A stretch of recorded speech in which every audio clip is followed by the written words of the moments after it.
موفق باشید.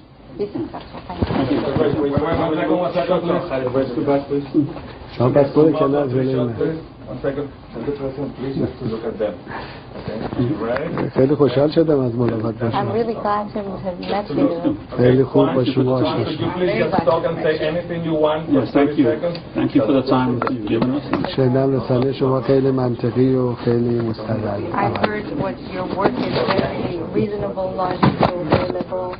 When you return to Iran? Don't translate. You just need to listen to them. فردا شب مبارک. So tell him just to the president. شما حواستون به من باشه. چه ترجمه کنم؟ شما رو نهید. Just to look at them. You speak very good English. بلدم بله میگه انگلیسی صحبت میکنه میگه. Okay,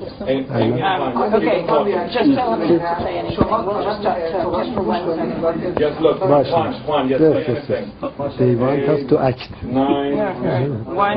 2, 3, 4, 5, 6, 7, 8, 9, 10. Maybe someday I'll be able to say it in Farsi. 9, 10. Thank you very much. Okay, thank you.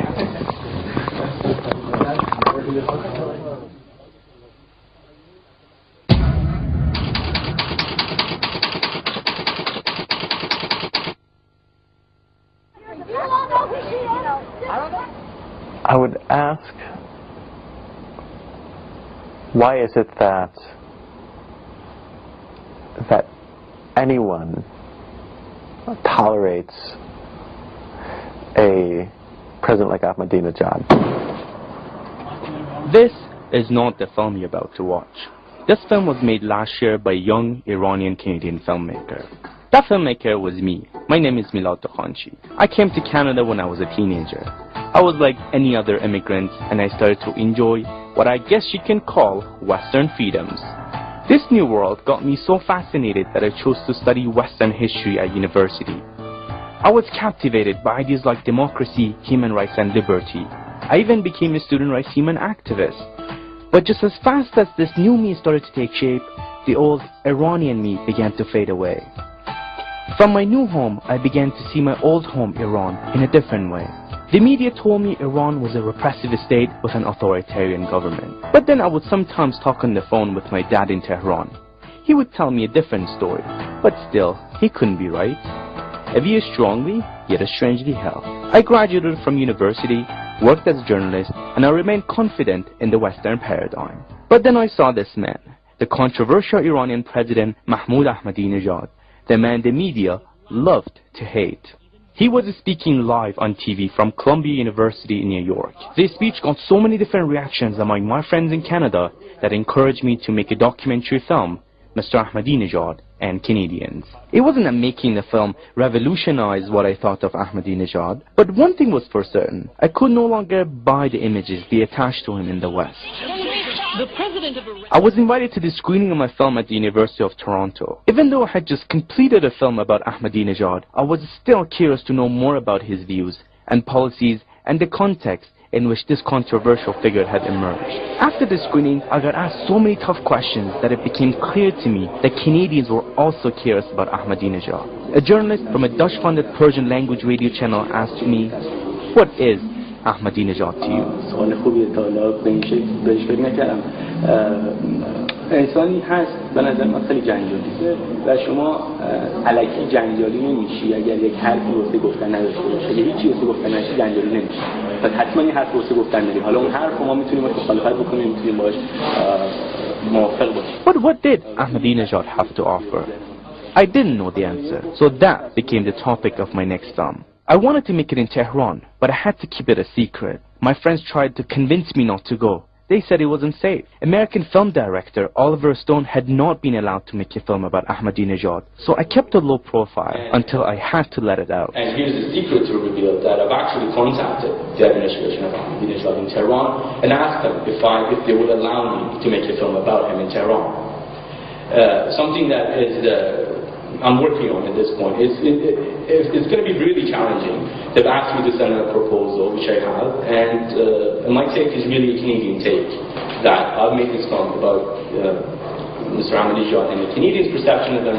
Now I want to come into Iran as an Iranian Canadian to explore who Ahmadinejad is. I contacted the president's office in Tehran. A month later, they contacted me, and with none of the suspicious scrutiny I had been expecting, they offered me to take me on 1 or 2 of the president's trips around Iran. They said, "We welcome the coming of Iranians to Iran to explore the reality from close up." I was optimistic, and I was sure that with this kind of access and with Canada's freedom of speech, the Canadian media would help me to finance the project. I sent my proposal to a number of Canadian broadcasters. I wanted to give Canadians a closer account of the Iranian president. Happily, they all responded.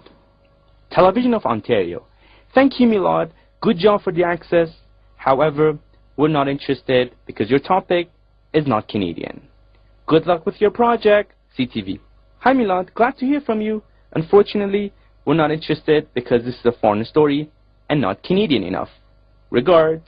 CBC: "Supposedly the most liberal. Thank you, but not interested because our focus is on major issues of concern to Canadians. I'm sorry, and good luck with your project." It seemed to me that Canada was this distant island far away from any global affairs. But if Ahmadinejad was not a relevant story for the commission and editors of our liberal media, he was definitely a story to me. Learning about Ahmadinejad meant something more than just reattaching myself to my Iranian identity. It meant understanding the current global order and the way Iran is helping to shape it. I wondered why it was that Ahmadinejad was perceived to be so irrational for taking a firm stand towards the West. I wondered why it was that the Iranian president should be so engaged with the Israeli-Palestinian conflict while it had nothing to do directly with Iran. I wondered where it was that Ahmadinejad got his support when, from what I had heard, young Iranians were so apathetic about politics. With all these questions and no support, I left Canada.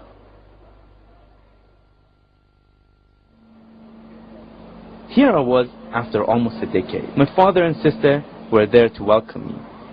But more than these hugs, I had a feeling that I'd returned to a land that I belonged to. And it was clear that I had a lot to learn and discover.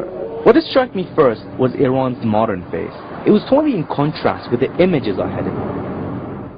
Traditions were held in high regard, but modernity, like a cute little kid, was blessed, kissed, and played with by everyone.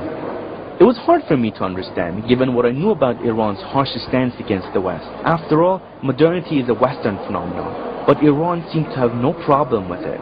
While I was waiting to hear from the president's office about our first trip, I spoke to ordinary Iranians about issues ranging from Ahmadinejad and the current Iranian government to Iranian views of President Obama. One thing was evident. It was clear that Iran was very diverse, and that sense of authoritarian rule that I had been expecting wasn't there at all. You could hear all kinds of perspectives from people who apparently had no fear of expressing them, and people lived peacefully alongside one another, and there was no sign of ethnic or religious conflict.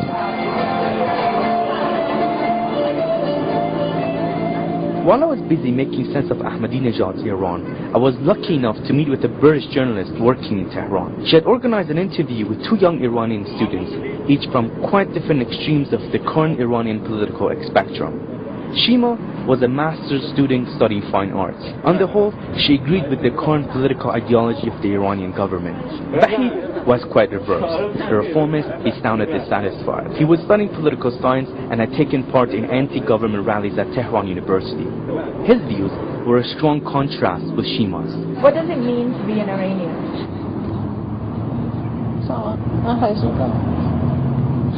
شخصا برای خود من خیلی هیجان انگیزه. یعنی به نظر من زندگی کردن توی ایران امروز، ایرانی که در یک دوره گذار میتونم حالا دیگه بگم طولانی به سر برده، ولی چشم انداز بسیار روشنی پیش روشه، برای خود من خیلی هیجان انگیزه. Would you agree with this? نه خیلی از شما مخالفم. فکر میکنم که از نظر من ایرانی بودن امروز یعنی یه حسرت، یه رگرت. حداقل چیزی که من تصور میکنم اینه که ایرانی داره یک تحقیری رو تحمل میکنه وقتی میره توی فرودگاه‌های اکثر کشورهای جهان و وقتی میگن ایرانیه و همه فکر میکنن یه تروریست الان اومده و همه میفهمن که حالا مراقب باشن یه اون نشته باشه فوران نباشه. این یه تحقیره. How would you define democracy and would you say Iran can be considered a democratic state? این بسته به این داره که چقدر بخوایم المان‌های دموکراسی رو تاف بگیریم دیگه، یعنی چقدر سفت و سخت نگاه بکنیم. این کاملا نسبی میشه در این مورد حرف زد. یعنی به اعتقاد من اگر اون معیارمون باشه که 50% به علاوه یک مردم یه چیزی رو بخوام با اون محقق باشه، معتقدم ایران دموکراتیک نیست. دموکراسی به نظر من تعریف خیلی محدودیه. دموکراسی که در آتن 2500 سال پیش از این هم دموکراسی واقعی نبود، چون نه برده‌ها اونجا حق رأی داشتن، نه زن‌ها و نه غیر آتنی‌ها. ولی من واقعا بدون هیچ تعصبی واقعا وقتی نگاه میکنم به ماجرا احساس میکنم که توی ایران امروز یه چیزی جریان داره که به نظر من اون خیلی به اون آزادی انسانی شبیه. من میخوام بگم چطور یه همچین جامعه پیچیده رو میشه با مفاهیم واقعا نخنما شده مثل دموکراسی که امروز دیگه در خود مهد شکلگیری دموکراسی همین دموکراسی قابل اعتنا و اتکا نیست، چطور میشه همچین جامعه عجیب و غریبی رو تحلیل کرد و بعد مثلا خیلی راحت حکم بدیم که نه ما دموکراسی نداریم. Though their views were radically different, I was impressed by how much respect and tolerance they showed each other. And on this note, I had to agree with Shima. برداشت‌های ایرانی‌ها متفاوته، ولی در ظاهر به نظر من میاد که هممون یه چیزایی رو کشف می‌کنیم، یه سیگنال‌های واحدی رو از اطرافمون می‌گیریم. To me, Shima and Wahid were connected by an invisible line. Although their take on the issue seemed totally different, I listened carefully and I realized there were three things about which both Shima and Wahid were very close.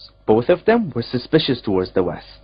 When Bush was threatened to attack Iran, would you say that was an opportunity for a democracy to be established? حمله و به اصطلاح دخالتی که به معنایی که شما دارید میگید، نه، من فکر میکنم که بوش یک فرصتی رو از ما گرفت و خیلی جدی بوش روند دموکراسی رو در ایران به خطر انداخت.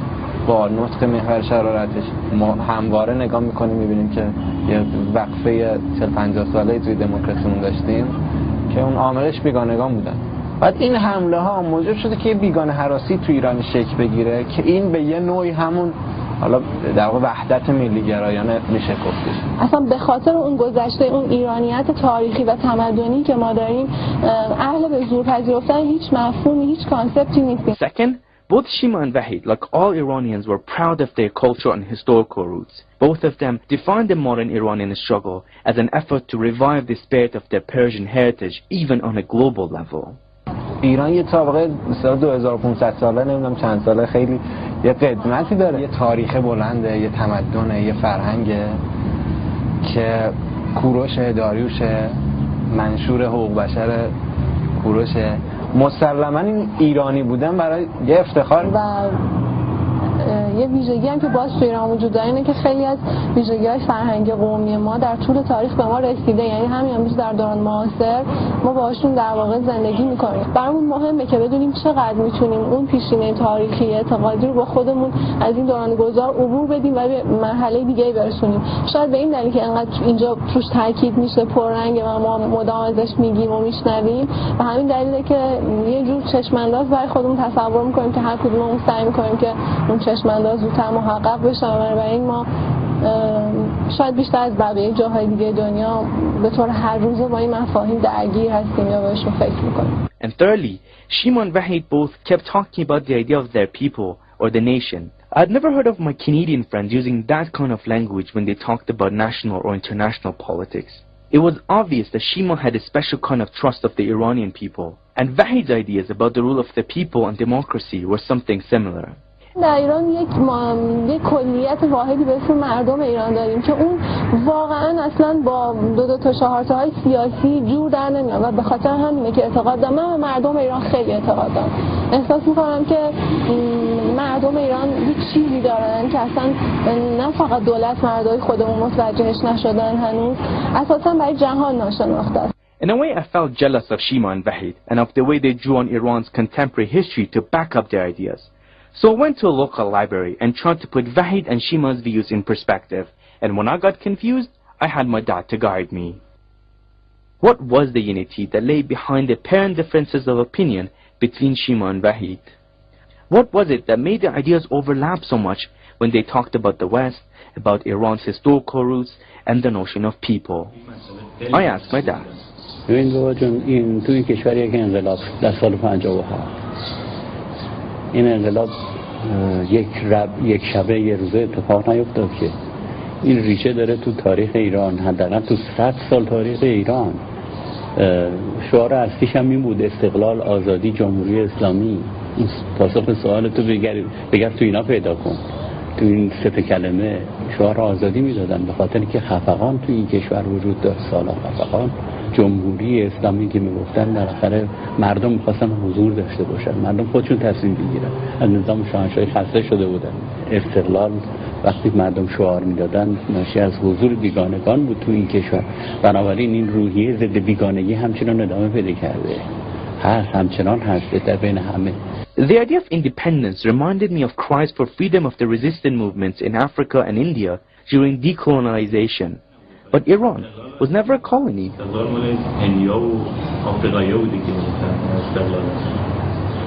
درسته که استعمارگران حضور مستقیم در ایران نداشتن، اما به طور غیر مستقیم در ایران حضور داشتن، نفوذ داشتن، تعیین کننده بسیاری از تصمیمات بودن تو این کشور.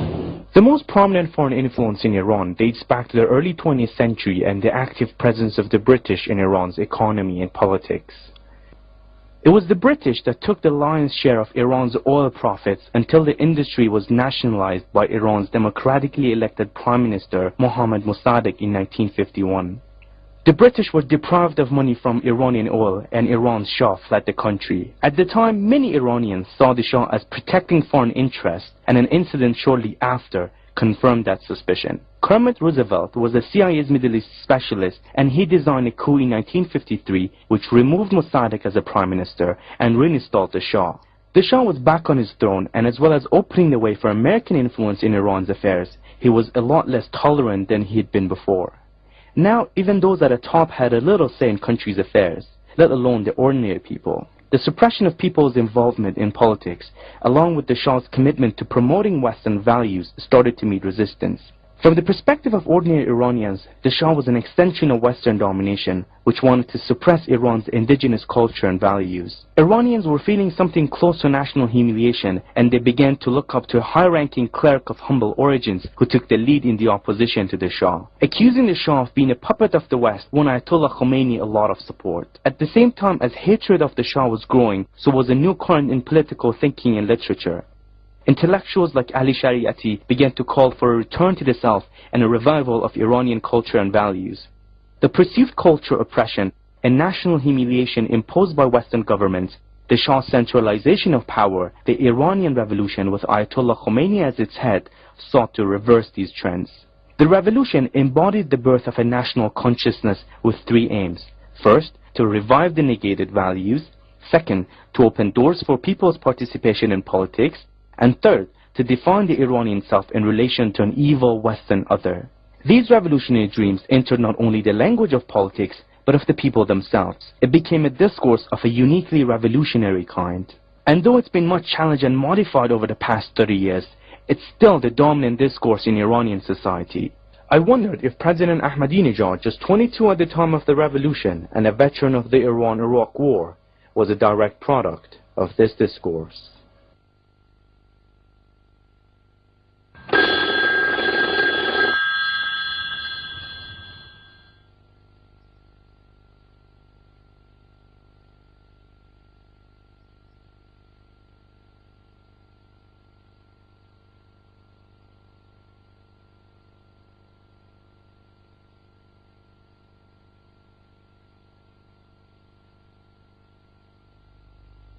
I woke up late and I had to rush to the airport.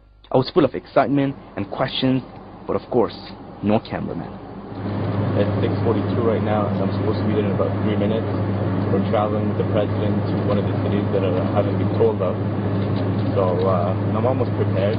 Don't have a cameraman because I was not allowed to bring anybody else along with me. So yeah, a little excited. Hopefully I can see him and see how he's coping at the end of his term and how people are viewing him in Iran. And hopefully I can find answers to my questions. For some reason I thought our destination was a security secret, but my cab driver was more informed than I was.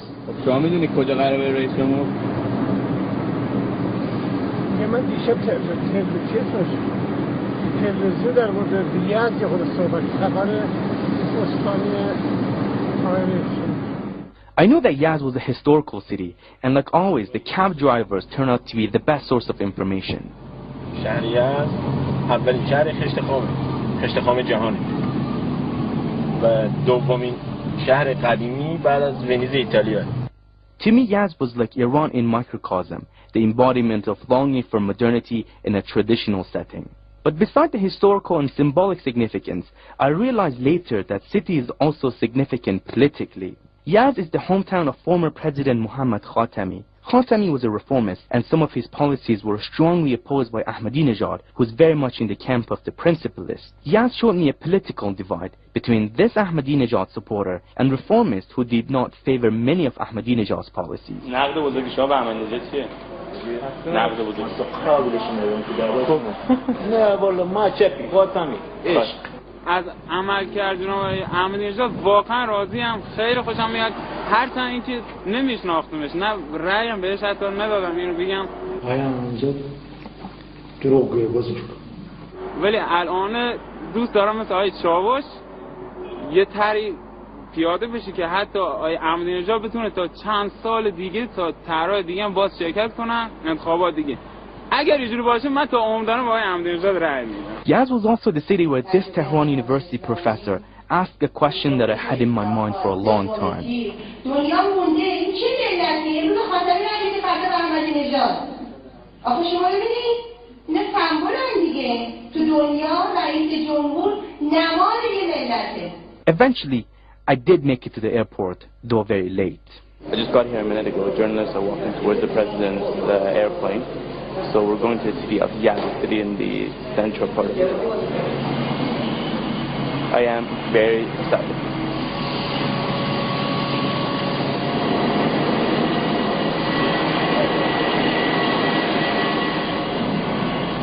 I got my flying pass, didn't have my name on it, so just gave me somebody else's. So I'm using my pass to get into the airplane.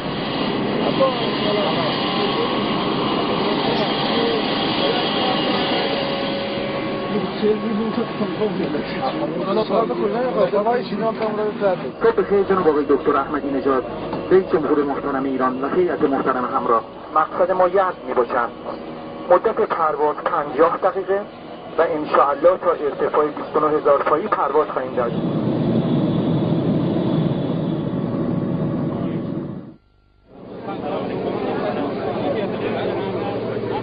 There I was, seeing President Ahmadi Nژاد for the first time.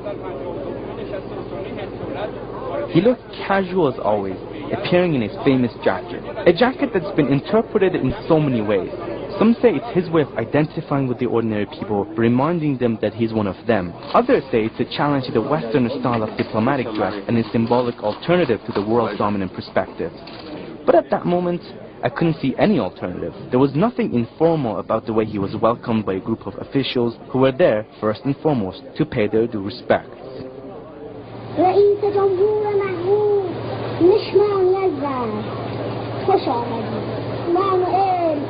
But if he was the popular president, how come everything was so scripted and organized in advance? Where was all the popular support? We entered the city, and the empty streets made me wonder just how popular this president was. There was nothing. But soon, things changed.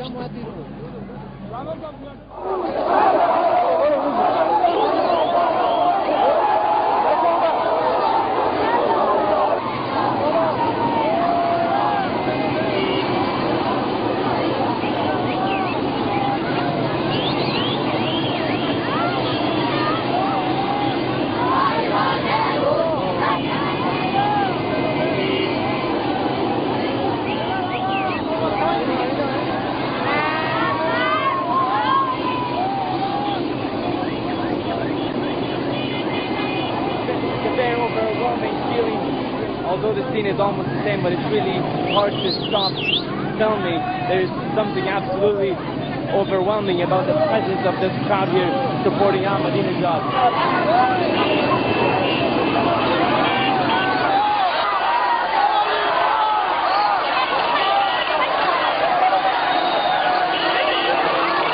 What's interesting about this crowd is that the majority are the youth, those who have not seen the Iranian Revolution, yet they identify with the position of the Islamic Republic internally as well as internationally.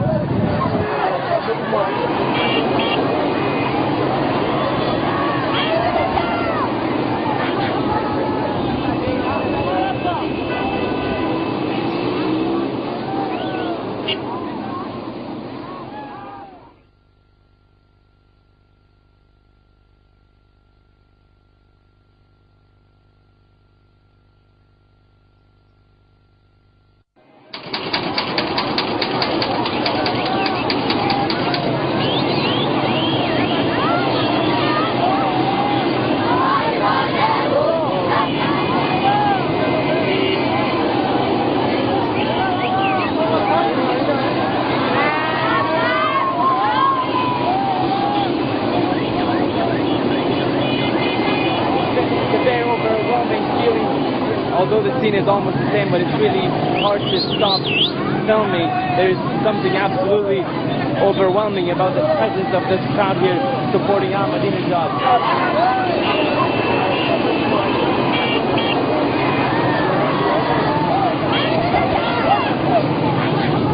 What's apparent is that the politics in Iran and the way it's structured is very different from the Western setting of things that I've been exposed to.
آقا باز کن های درجت آقا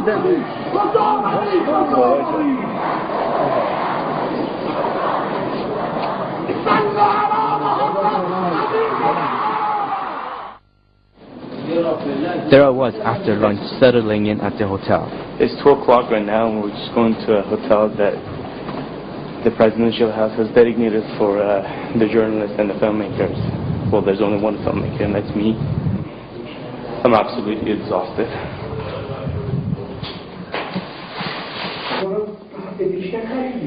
Perhaps we're gonna take a short break, get a rest or something, and then be called up for the afternoon schedule and see what's there to cover. So it's been pretty intense. I mean, there were moments that I couldn't describe how I felt. I mean, looking at it from Western point of view, it feels very, very different. Our understanding of politics in the West is very different from what you get to experience on the ground in a country like Iran. It just gave me the feeling that you cannot use the same premise to look at the Western politics to understand a country like Iran, to understand Iranian politics. You really have to come. And when you do come, you really have to make an effort to understand some of the hidden elements that shape Iran today. Because getting to certain places may not be so easy.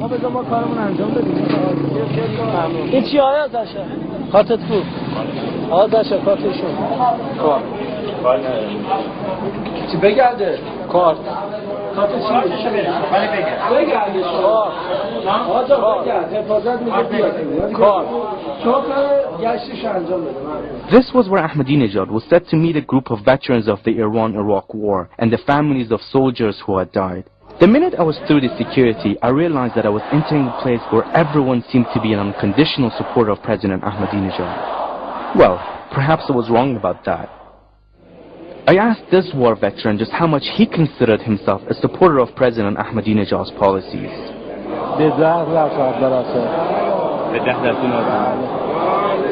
Very surprising. I asked him a straight question. بی‌صبرانه منتظریم که در خدمت رئیس جمهور عزیز و هیئت همراه باشیم و در این قسمت If this unsatisfied war veteran wasn't one of the president's supporters, why had he come out to see him then?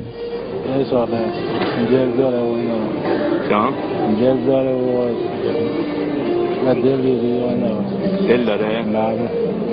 یعنی چی منظورتون چیه؟ یعنی با جرأتیه؟ But what did that mean? If it was Ahmadinejad's courage and bravery that brought this man out to see him, I was seeing something pretty unusual. Courage and bravery, these were the words of wartime and struggle. But there was no struggle, at least not one that I could see. If there was a struggle, it had to be the kind of economic struggle that young Iranians like Reza are now facing. مشکلی که ایران الان دارن جوانای مثلا همرضای من مشکل اصلیشون کاره.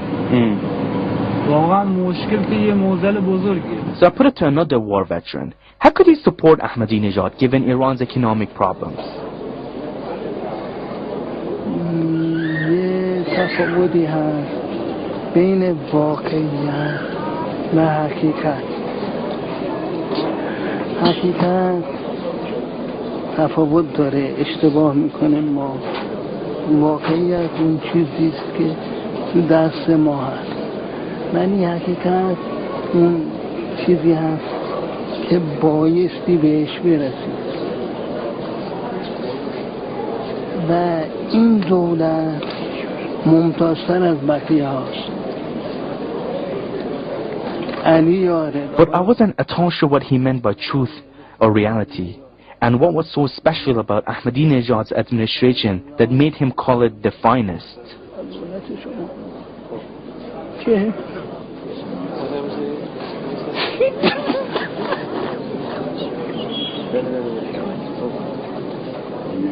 His emotional breakdown was hard for me to understand, and as he continued to cry, I realized there was something behind it that I couldn't see or comprehend. I was confused and overwhelmed. I spoke to another war veteran who was proud of Ahmadinejad's achievements.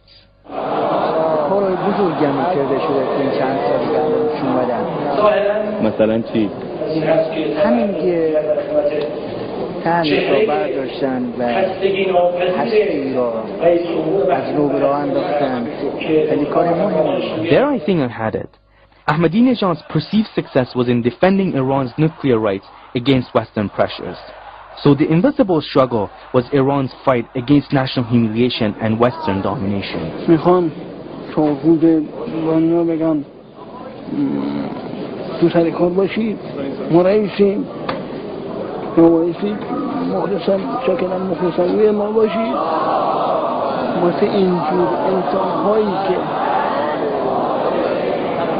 اهل منطق نیستن چه اشکال داره؟ For him, the current reality and its hardships were the result of an extension of Western domination, and the truth was a living struggle against that domination, the fight against national humiliation, which, for many Iranians, President Ahmadinejad embodies.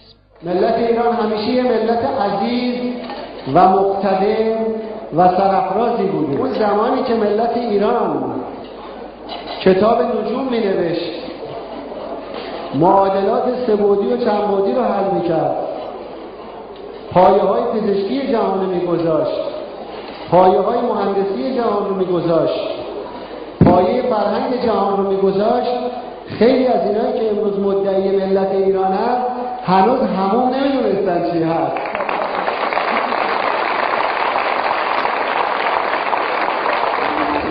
شما می‌دونید 55 سال قبل دولت آمریکا با یک کودتا دولت ملی ایران رو ساقط کرد. You're aware that 55 years ago the U.S. government overthrew the national government of Iran through a coup. و یه دیکتاتوری خشن رو بر ملت ما تحمیل کرد. And imposed a tyrannical dictator on our people. و نفت ما توسط کمپانی‌های آمریکایی به غارت رفت. Whilst our oil was being looted by American companies. ملت ما تحقیر شد. Our people were demeaned. استقلال ما خدشه‌دار شد. Our independence was harmed. خب غرب حق داره به ایران شک بکنه به خاطر اینکه ایران میخواد بمب هسته داشته باشه. او شک نمیکنه هرگز. او غرض می‌ورزه. برای چه غرض می‌ورزه؟ چون نمیتونه پیشرفت کشور ما رو ببینه. You have argued that Iran has a legal right to enrich uranium. Many countries in the world are concerned that Iran's real purpose is seeking a nuclear weapon. You have denied this. You've said that is not your intent. People are not persuaded. What can you do?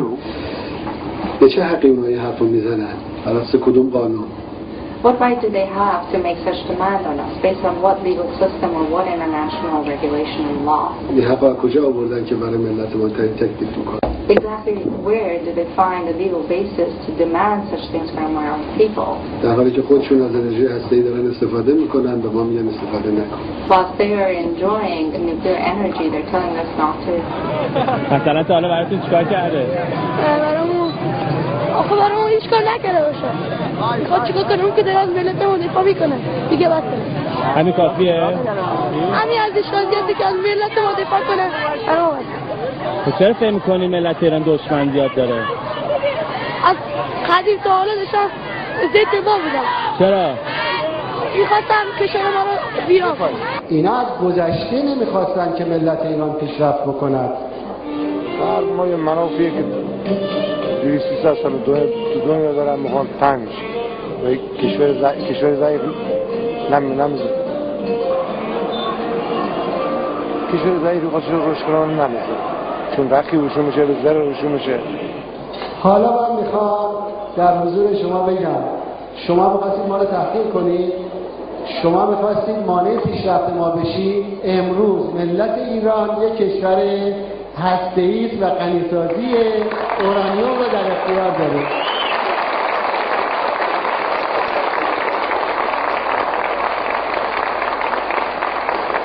تو چی فکر می‌کنی در همین اینجا؟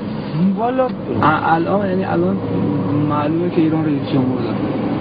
اونا میگن ما 5-6 تا کشوریم، مثلا 8 تا کشوریم، دنیا رو تو خودمون تقسیم کردیم، نشستیم دور یه سفره مشغولی.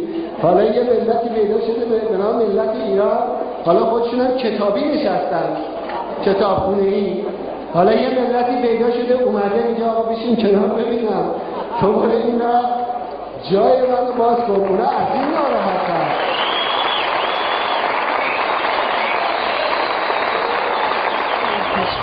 دیگه جهان نمیپذیره یه کسی خودش رو آقای جهان، پادشاه جهان، امپراتور جهان، قطب جهان بشماره. Gone are the days where the world would accept one person as its master, ruler, emperor, or I don't know, pope. هنوز دیگه کوچکترین ملت هم نمیپذیرن کسی بر اونها تحمیل کنه. Even these days, the smallest of nations will no longer accept someone else telling them what to do. دوره تحمیل گذشت. Time for those coercions have ended. دوره فرهنگ آغاز شد. Been replaced by the era of culture. دوره انسان‌ها آغاز شد. Of mankind ruling itself. کسایی که بمب ذخیره میکنن عقب افتاده سیاسی هستند. Those who have nuclear arsenals are politically backward. Ahmadi Nژاد says Iran's nuclear program is only for peaceful purposes. But I was curious to explore the real ideological incentive behind Ahmadi Nژad's support of the nuclear effort. This is where President Ahmadinejad is set to meet up with a group of clerics, conservative clerics who are here to discuss their issues with Ahmadinejad. So we're just going inside. I have no idea about the nature of this meeting, but I'm guessing that there will be a sort of a question and answer period between Ahmadinejad and a group of clerics. It is believed by a lot of analysts in Iran that President Ahmadinejad draws his support from the conservative clerics in Iran. So I'm just going inside. When I was inside, I got to speak to a cleric sitting at the back who clearly believed that Ahmadinejad's stance in the international arena is not entirely in contrast with that of the religious establishment. نیاز به بمب هسته‌ای ما نداریم. ما با فرهنگمون، با عملکردمون اسلام، شیرینی و طعم و لذت اسلام را بتونیم بچشونیم، ما هیچ نیازی به بمب هسته‌ای نداریم. انرژی هسته‌ای یه بحث علمه. همراه با علم اگه کسی بخواد عقب بمونه، مونده واقعاً. So for Iranians, the pursuit of a peaceful nuclear program is a matter of national pride, and denouncing the bomb is more to do with religion than a tactic in foreign diplomacy. نه ایران اصلا جلو بره بازی ها نمیره. ایران سفاره بمب نیست. خب یعنی جامعه بین‌الملل باید به این حرف ایران اعتماد بکنه؟ بله حتما. چه حسابی؟ حساب ایمان ملت ایران. به بمب هسته سینه که نه که باید هیچ کشوری اصلا بلال نیست که داشته باشه. برای چی میخواید بعد؟ برای کار صنعتی، پزشکی، برای این چیزایی میخوایم ما. در اون در آمریکا در اینا خوب نیست که مردم خوبی درست نیست. برای چی میخواید بعد؟ برای کار صنعتی، پزشکی، برای این چیزایی میخوایم ما. چرا ایران این همه نفت داره، برای چی باید دنبال انرژی نفت که همیشه نیستش. نفت برای همیشه که وجود نداره. چند سال دیگه شاید تموم بشه. But there are some who disagree entirely with Ahmadinejad's priorities and are concerned with the consequences. حتی وقتی خاتمی بود روابط با کشورهای دیگه خیلی بهتر بود. حتی اون گفتگوی تمدن هم که اسمش حتی بود باز خیلی بهتر بود. اما الان فکر نکنم بقیه کشور از اون راضی بشه. روابطمون شده در این خط هنوز رو پیدا کرده و هنوز هم افتخار میکنم یعنی که ما زیر یوغ کشورهای استعماری خود امام خمینی شعار خیلی قشنگی داد نشأت نقربی جمهوری اسلامی تاریخ‌های معاصر فقط مقام ثالثه مدرس امسال کتابش رو ببینید چی چاپ شده روسیه یک کشور برادر و مهربان پردازهای ترکمان چای و گلستان تمامش حذف شده بدونید که 100 سالش تموم شده و این قرارداد اصلا ننگین نبوده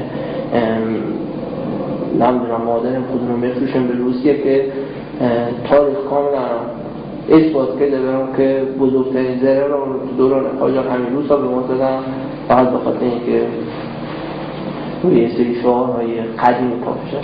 This young reformist was a critic of Ahmadinejad, and yet his views captured well that Iranian resentment of any foreign domination. So the positioning of Iranian identity in opposition to the dominating, oppressing West is not a creation of President Ahmadinejad. Even the reformists, who are known for a more conciliatory approach towards the West, share the same overall vision. ما نیازمند دیکته کردن از بیرون نیستیم.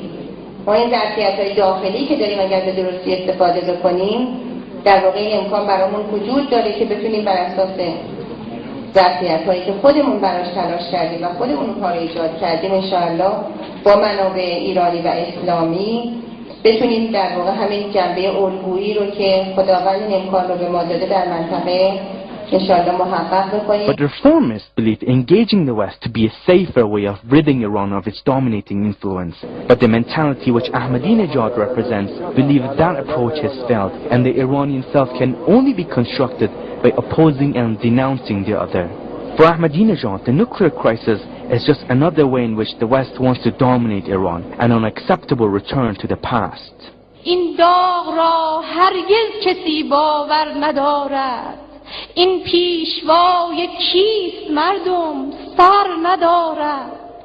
تکرار بیرحمی تاریخ است این باغ، دیگر کسی آیین پیغمبر ندارد.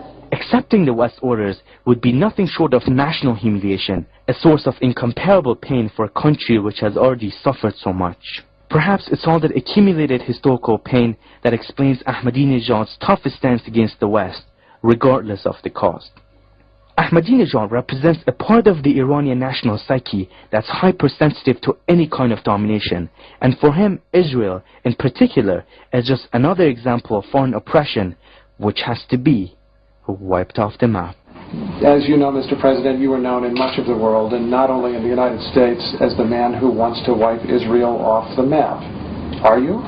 فلسطین یه سرزمین تاریخی است. Palestine has existed historically. مردم فلسطین هزاران سال اونجا زندگی می‌کردن. With people who lived there for thousands of years. آمدن با زور اسلحه چند میلیون مردم بومی رو آواره کردن و از خونه‌هاشون بیرون کردن. Then at gunpoint, several million of the indigenous people there were forced out of their homes and became displaced. و دیگران رو از سایر مناطق دنیا آوردن اونجا یک کشور درست کردن. And it didn't stop there. Others were brought from elsewhere in the world to replace them. چرا؟ Why? اینها کی هستن؟ Who are these people doing از کجا آمدن؟ that? Where did they come from? منافع چه کسانی رو میخوان تامین And بکنن؟ whose interests are they holding out? چرا به لبنان حمله Why کردن؟ did they attack Lebanon? چرا جولان در اشغال هست؟ Why are the Golan Heights under occupation? چرا ایران رو تهدید میکنه؟ Why is Iran being threatened? چرا او رو مسلح به بمب اتم کردن؟ Why are they basically accusing Iran of having? چه کسی پشت این رژیم هست؟ Who's behind that regime? ریشه این رژیم در کجاست؟ Where does the roots of that regime lie in? آیا در خاک فلسطین In هست؟ the Palestinian land? But the world declared it a state. Israel is that's a fact. You're not going to change that fact. رژیم آپارتاید آفریقای جنوبی هم یک واقعیت بود. الان کجاست؟ اتحاد جماهیر شوروی هم یک واقعیت بود. الان کجاست؟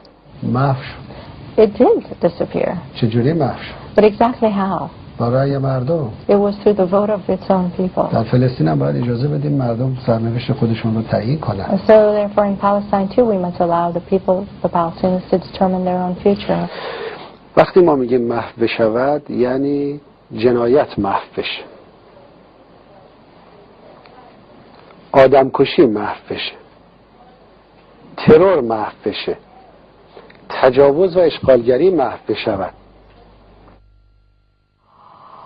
The next morning, I was looking through the newspapers to see how Ahmadinejad's anti-Western rhetoric had resonated in the press.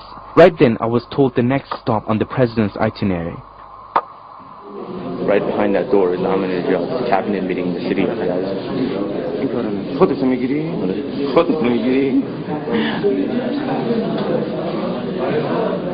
Right behind me, that door is Ahmadinejad's cabinet meeting. Journalists are waiting in the hall here to see if they can get a chance to get in and cover the cabinet meeting. Apparently the goal of meetings like such is to get a closer understanding of people's problems in the city and trying to come up with solutions that would directly help solving the problems.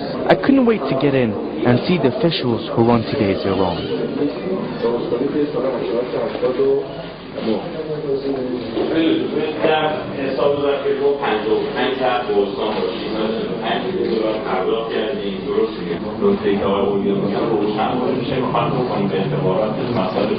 این خوبه دیگه بذاره که شما مثلا برای ابتقال بهره‌وری اینجا رو بکنید وایدای نمونه.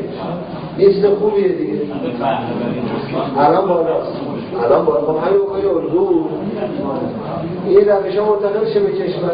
به نظرم استان یزد میتونه الگوسازی کنه برای کشور، اما انتظار من از شما اینه که یه گام جلوتر 10 سال دیگه، 15 سال دیگه، 20 سال دیگه یه فضاهای جدیدی رو هم ببینید و نظراتتون رو منعکس کنید. The setting was friendly but serious. I guess it wasn't much different from Western policy-making procedures. Just like in the West, the ministers of President Ahmadinejad had gathered because this is where they make the critical decisions.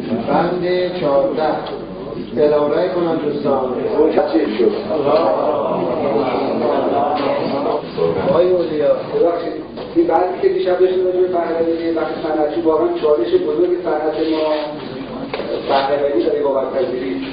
ما حالا من ایرانیان هم اول کردم گفتن در دستور کار میذارم، ولی من فکر کنم اراده فراتر از کاملا لازم نمیذاره بازرگانی نیرو هم باید وارد بشن. واقعا بزنید واقعا زمینش هست بسیار ضروریه، مگر صنایع ما به یکی میخواد. وزیر ماشاءالله مهندسی و اجرایی حرف میزد و کردم که شده همه تبلیغات بسیار موافقیم های بهرابیان باید که گرد با توجه به ظرفیتاش فایدات بشید. I listened carefully to the content of the cabinet meeting. There was no anti-Western polemic nor plans to Islamicize the country.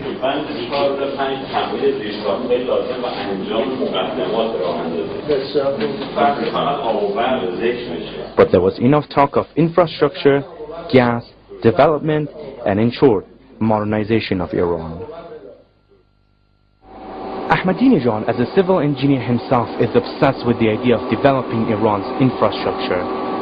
From what I had seen at so many opening ceremonies and industry tours, there was nothing like these big technological projects to make him so engaged, happy, and proud.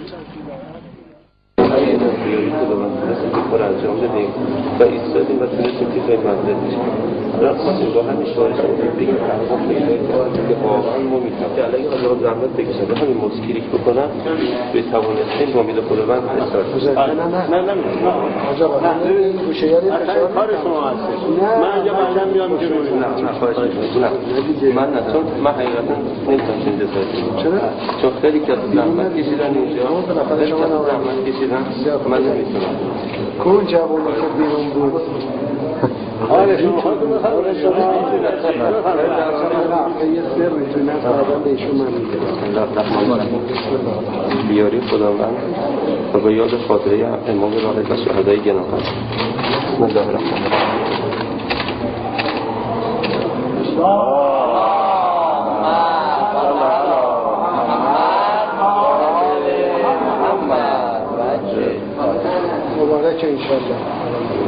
For me, it was revealing and yet paradoxical. Ahmadinejad was not outside the process of modernization in Iran, he was actually very much part of it. He denounces the West for its domination, but embraces its modernity. And that allows him to contextualize modernity in an Oriental Iranian framework and deconstruct the exclusionary Western narrative of modernity. من گفتم اینجا دیگه 2 ماه دیگه میام میخوام بیام ببینم که چیکار کرده وزارت نفت اونجا با هم میریم میبینیم 2 ماه دیگه میام میریم اونجا میبینیم چه خبر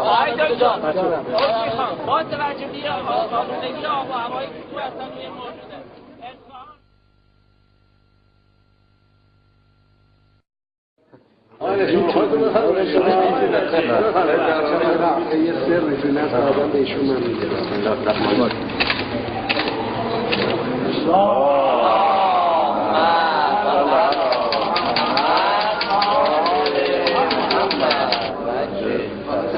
مبارک انشالله. Ahmadinejad was not outside the process of modernization in Iran, he was actually very much part of it. He denounces the West for its domination, but embraces its modernity. And that allows him to contextualize modernity in an Oriental Iranian framework and deconstruct the exclusionary Western narrative of modernity. And that was obvious from the presence of so many female journalists wearing full Islamic dress covering the events of this supposedly conservative politician. His ihqaqi is first to provide our world's newswires with the content of President Ahmadinejad's speeches. While she was reading the speech to Iran's news agencies, I realized that I had missed a lot of what Ahmadinejad had said. Perhaps I was so busy filming the crowd that I hadn't paid so much attention to the speech itself. It seemed like a good time to catch up.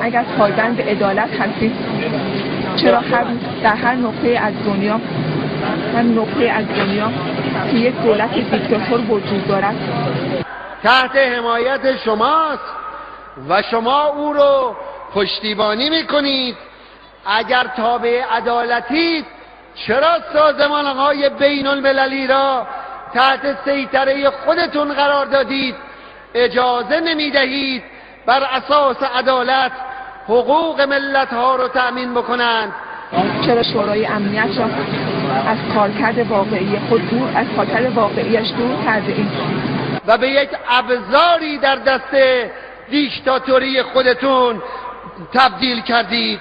در نظام سیاسی شما معنویت و اخلاق جایی ندارد.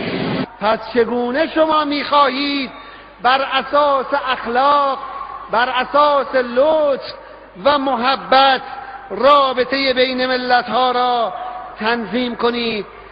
اگر بر جنایت‌های گذشته اصرار کنید، اگر بخواهید مشی گذشته را با ادبیات جدیدی دنبال کنید، بدانید که سرنوشت آقای بوش در مقابل شماست، آینه عبرت شماست. هر کس که سرنوشت آقای بوش را ببیند اما همان اهداف آقای بوش را، همان جهتگیری های آقای بوش را دنبال کند، بداند که این بار اما خیلی زودتر سرنوشتی بدتر و ذلیلانه تر از آقای بوش در انتظار آنان خواهد بود. I wondered why Ahmadinejad used this very local setting to speak to the world, and how despite all the international pressure on Iran, far from being on the defensive, he could take this a strong, offensive tone. I advise the West. That kind of language for me was an indication of a sense of moral superiority that Ahmadinejad assumes for himself. I wondered if the history of Iran played any part in how that kind of language came into being. کشور ایران 7000 سال سابقه تاریخی داره. همیشه یه ملت صلح طلب و دوست سایر ملت ها بوده. همه دنیا هم بداند ملت ایران در طول تاریخ همواره در همه امور، در علم، در صنعت، در فرهنگ پیشتاز بوده. ملت ایران پرچمدار تمدن برای همه بشریت بوده است.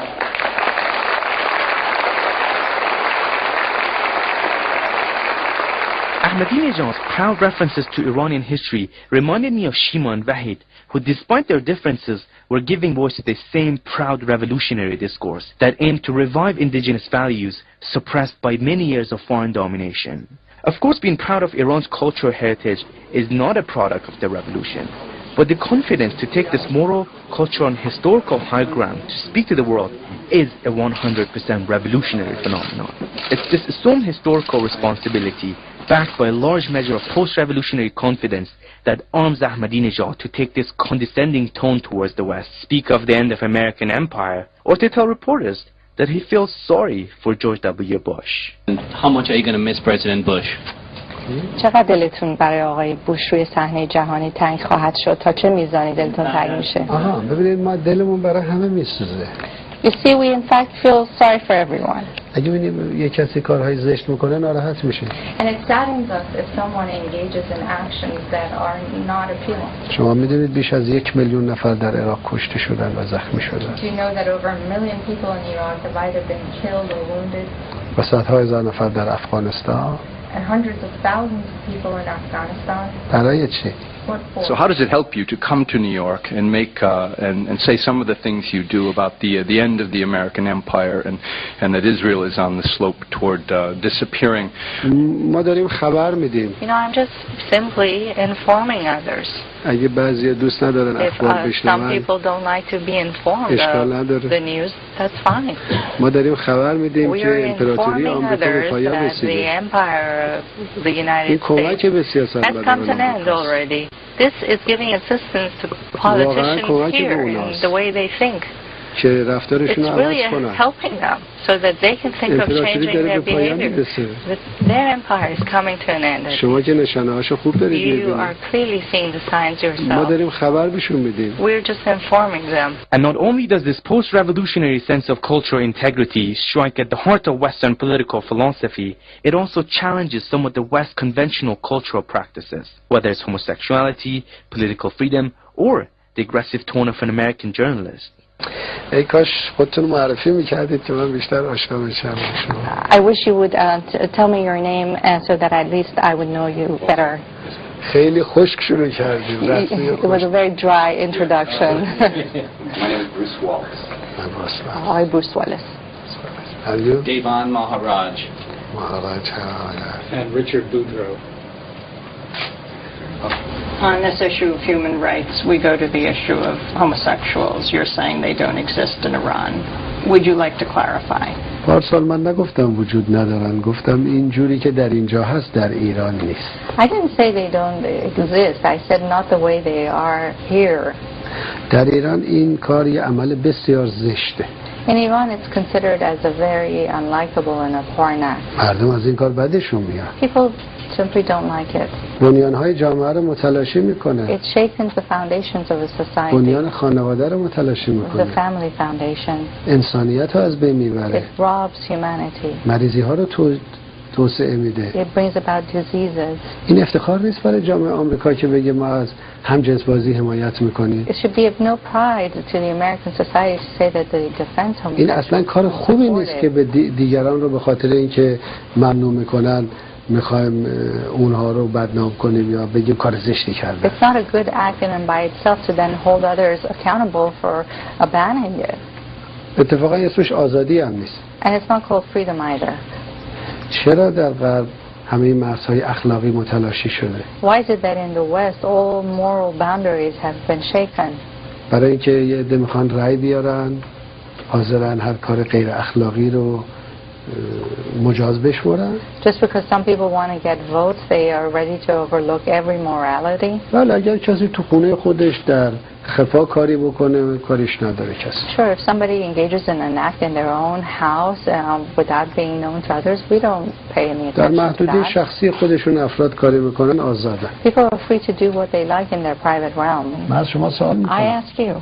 آیا در آمریکا کسی بدون حمایت دو تا حزب میتونه رئیس جمهور Can بشه؟ anyone in fact become a president without the support of either of the two parties here in the United آیا States? 300 میلیون مردم آمریکا عضو این دو تا حزب؟ Are 300 million people here in America members of either of the two parties? No, not مردم necessarily. گزینه دیگری You ندارن have در no other آمریکا. choices here. اینجا فقط دو تا گزینه You only دارن. have two choices. در ایران 8 In گزینه. Iran, at least we had 8. کی آزادتره؟ Who's more free? If I may ask one final از question. قبول دارید که So then محدودیت you در do آمریکا agree خیلی there are بیشتره. restrictions even farther here in the I do United not Peninsula. agree. نه من موافق نیستم. The United States, the American system has its own problems, which we may سیستم discuss in امریکا another مشکلات interview. خودشو داره بعداً میتونیم در مصاحبه چرا دیگه خیال مطرح میکنید کنیم. که سیستم آمریکا بهتر از بقیه؟ Well, why do you assume that your system is better than everybody else? سیستم ما بهتر از سیستم شما. Ours is better. نه من یه همچین حرفی رو نمیگم. من فقط سوال میپرسم آقای رئیس جمهور. But Ahmadinejad hasn't been the only Iranian president that assumed the authority to offer solution to global problems. Before Ahmadinejad came President Khatami, who emerged onto the international stage, proposing a dialogue of civilizations. Perhaps we're hearing the influence of Khatami when Ahmadinejad talks about rationality and dialogue.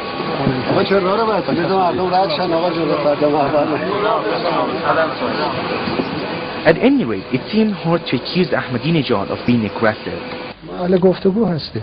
That means that we are for talking. اهل منطقی For logic and و reason اهل عدالت and justice. و دوست داریم با همه بر همین مبنا تعامل کنیم. And it is with all based on these principles that we seek to interact.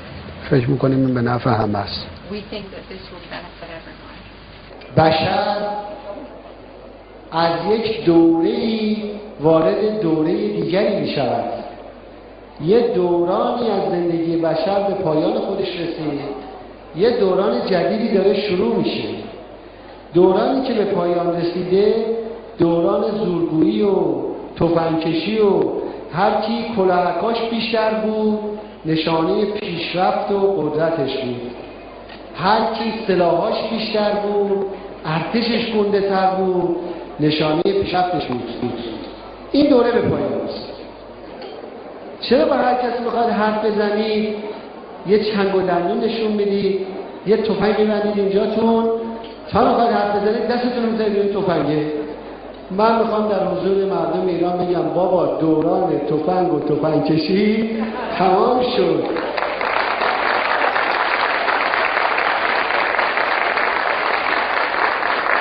الان دوران منطقه، دوران فرهنگه، دوران اندیشه است. تو این دوران اونی که فرهنگش متعالی تر است جلوتر است. اینجاست که مسئولیت ملت ایران سنگین‌تر میشه. ما فکر میکنیم گفتگو بهترین راهه. من فکر میکنم شما بقیه اصحاب رسانه مردم آمریکا باید بیان ایران رو ببینن. این دیدارها فکرها رو به هم نزدیک میکنه، علاقه ایجاد میکنه.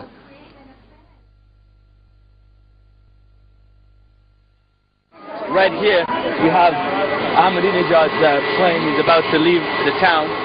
It was eventually the time for President Ahmadinejad to leave the city. This is where Ahmadinejad is expected to give his final brief on his trip to Yazd. I'm hesitating whether I should go back with the team that I came with. If I do not go back, I'll probably stay in town in Yazd and talk to more people and trying to get a better understanding of how people in Iran, and in this case Yazd, are viewing President Ahmadinejad. It's really weird when I talk on my camera. Pretty much everyone in this room is watching me right now. it's pretty intense. Even right now, I feel the intensity of the attention on me right now. Given the intensity of attention on me, I found the atmosphere around me very warm and friendly. It was even hard to distinguish between the high-ranking officials and the ordinary journalists. That's perhaps a unique feature of Iranian politics, that leaders consider themselves a part of the people rather than above them, at least on the surface. I wouldn't say this is a sign of democracy, but I saw an authentic intimacy between the president and the ordinary people. Ahmadinejad supporters are very fond of their president, and his humble attitude is part of that. And Ahmadinejad himself never misses an opportunity to appreciate the support of the people. در نقاط گوناگون جهان دیدم و در حوادث سنگین چند سال اخیر مستقیما مشاهده کردم. من شک ندارم حرکت دیروز مردم یزد بسیاری از معادلات رو در منطقه ما و در جهان به نفع ملت ایران تغییر خواهد داد. The emphasis that Ahmadinejad puts on the notion of people, for me, summed up the influence that the revolutionary discourse has had on him. The Iranian revolution promised to break the Shah's centralization of power and close the gap between Iran rulers and the ordinary people. Reformists, however, disagree with Ahmadinejad over how to interpret that revolutionary promise. ایران در جایگاهی قرار گرفته. مردم ایران ظرفیت‌های فرهنگی تمدنی ایران هیچ قدرتی نمیتونه در جهان اینو انکار بکنه. خب حالا ما چطور ازش می‌خوایم استفاده کنیم؟ آرزوها و آرمان‌های انقلاب اسلامی رو چطور می‌خوایم محقق بکنیم؟ یعنی چی؟ یعنی چطور می‌خوایم دموکراتیک شدن رو تجربه بکنیم؟ For reformists, bringing power to the people means democracy, freedom of the press, and civil liberties. Ahmadinejad doesn't disregard those ideals, but neither does he make them a priority. I learned that when I met Javad Azarnegar, the editor-in-chief of Yaz's leading reformist newspaper. The newspaper Basharatino had been targeted a number of times. On one occasion, unknown thugs burned the door of the newspaper's editorial office. با قراردادی سیاسی کسی این کارو کرده؟ شاید سیاسی نباشه، ولی اتفاقا به خاطر نوشتن متن مفاده باشه تو روزنامه که قبلا هم سابقه داشت. شیشه ماشین رو ریختن شکستن. داستانی بود به خاطر مطلب که روزنامه نوشته بودید. شاید به خاطر اینا باشه، شاید هم ازش احتمال سیاسی بودنش ضعیف‌تره. بحث سیاسی بیاد و بحث اقتصادی ممکنه داشته باشه. سایت منافعشون لطمه خورده باشه ممکنه. Azarnegar doesn't believe the newspaper was attacked for publishing views against the president, but still he expected support from the Ahmadinejad's administration, support that he never received. می‌دونید مطبوعات تو ایران و با توجه به شرایطی که تو این دوره چند ساله آقای احمدی‌نژاد داریم خیلی باید با احتیاط نوشته بشه. این مطبوعات کم توجهی شده و خیلی هم اتفاقی نیفتاده. آقای استانداری از خود کی روزنامه اشغال می‌کنه و در عوض اونو به هیئت‌ها و مساجد کانون قرآنی بها میدن.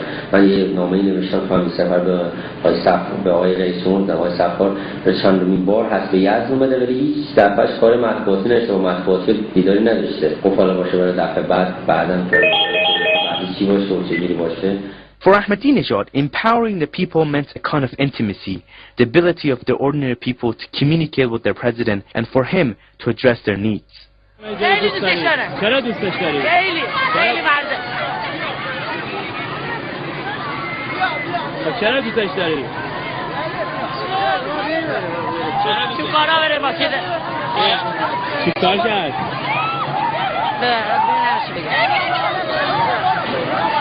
مشکلت چی بود؟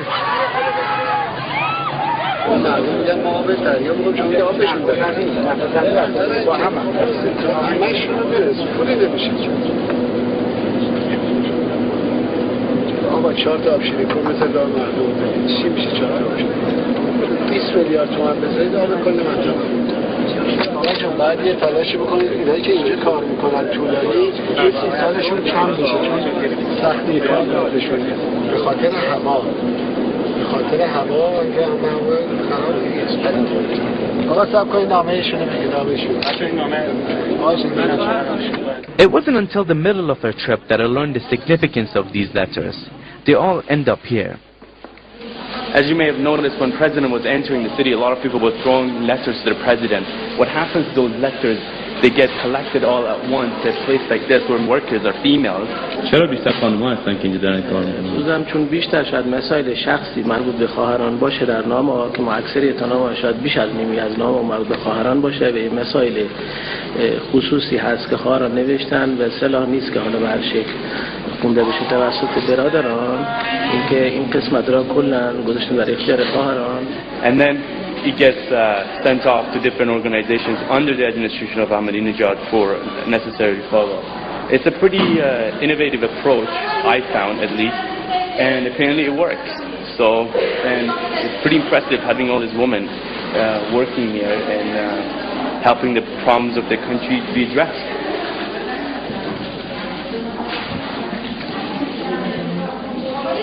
شما فکر می‌کنید چرا بیشتر خانم‌ها رو انتخاب می‌کنن که این کارو انجام بدن؟ تو دقت عملشون بیشتر. شما فکر می‌کنید دلیلش اینه؟ نامه دیدید که شما بخونید که شما رو خیلی تحت تاثیر قرار بده بود. بله بعضی می‌نویسن مسئولین استان مریضشون به درد نمی‌خوره. لذت کنی از ضربه روی جورنا عوضش کنی. نه کارمند ازش راضیه نه ضربه روی. میشه که چیز بعد این رو در واقع شما یک نوع روش ارتباط برقرار کردن مردم با سیاستمدارشون فرض می‌کنید ایران؟ بله دیگه، حالا در این حجم و این تعدادی که وجود داره راه دیگه وجود نداره. قاعدتاً بهترین گزینه به صورت مکتوب درخواست بشه و به نیازاشون رسیدگی. و چقدر به این نیازا پاسخ داده میشه؟ تا اونجایی که من در جریان هستم عمدتاً پاسخ داده میشه. به کسی حرف سیاسی شده ساله بزنه یا رئیس جمهور مثلا شما خوشم نمیاد؟ نه اصلا واقعا نداشت. خیلی ممنون. شما بیشتر این نامه‌ای که میخونید محتوا چیا هستن؟ چه مسئله در بر میاد؟ در اول بیشتر درخواست کمک مالی ها ندارن، بعدش هم میشه باز احساسات و یعنی تماما 100% که اول از خیلی مقدم و خوشمات میذاره که جالبه بعدش حالا خاصه متفاوتی هست که کسی شدید مثلا نامه نویسه نقد بکنه مثلا آقای احمدی‌نژاد یا آقای احمدی مثلا شما خوشم نمیاد نمیخواد دیگه رئیس جمهور ما بشه؟ عکسش زیاد بوده ولی این مورد نبوده هیچ تالی یا موردی نمیاد. I was interested by the letters, but I had to wonder if they were promoting a kind of populism in Iranian politics. Could it be that people only come to show their support somehow with the hope that the president will solve the economic problems? I put this question to a reformist student. Even though he was deeply dissatisfied with Ahmadinejad, he didn't agree with my take on the matter. اون چیزی که شما میگی شاید در حد 5% باشه، یعنی تو این جمعیت فکر نمی‌کنم بشه مثلا نهایتاً بیشتر از 2000 تا نامه داد به آقای احمدی‌نژاد یا تیم همراهش. کسی برای دادن نامه یا مثلا رفع نیاز اقتصادیش نمیاد اونجا. این آدمایی که میرن خیلیاشون میرن به استقبال رئیس جمهوری اسلامی ایران. مهم هم نیست که این آقا احمدی‌نژاد باشه، خاتمی باشه یا هر کس دیگه باشه. So Ahmadinejad finds himself grounded in a close link already established in Iran between politicians and the ordinary people. But Ahmadinejad seems to take it a step further, as if he wants to establish these kinds of gestures as his own unique style. A president that prefers to hear about issues directly from the people rather than reading them on the newspapers.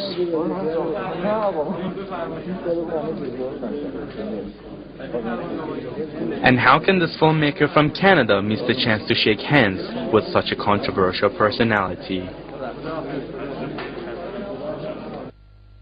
So President Ahmadinejad is a direct product of the revolutionary discourse, a discourse that aims to revive Iran's cultural and religious values, a discourse that calls for the political engagement of the people, and one that is ultra-sensitive to any kind of Western domination. Ahmadinejad just left the town for Tehran. It seemed like a very... I stayed on in Yazd and went out into the streets to looking for critics of the President Ahmadinejad. It was clear that not everyone in Iran shares Ahmadinejad's interpretation of the revolutionary discourse.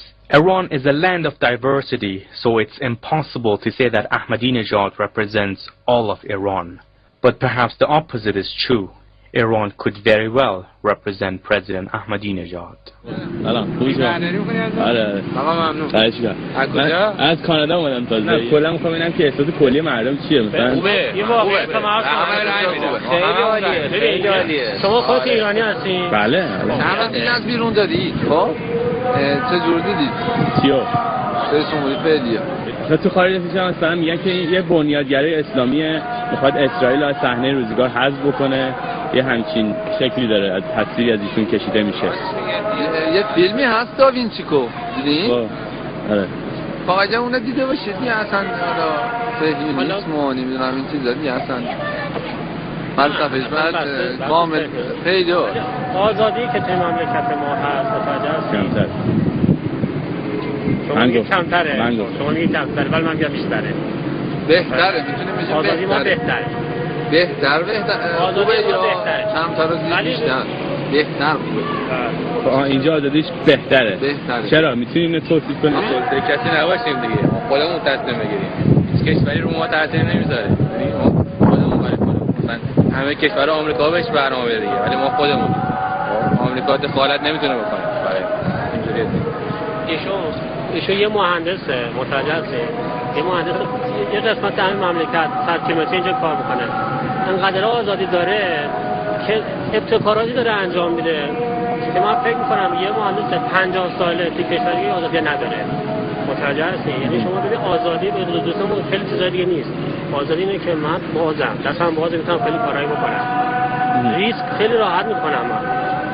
کارم تخصصم خیلی راحت ریسک میکنم. ولی تو کشوری نه، یه سری قوانینی هستش که باید طبق اون قوانین انجام بشه.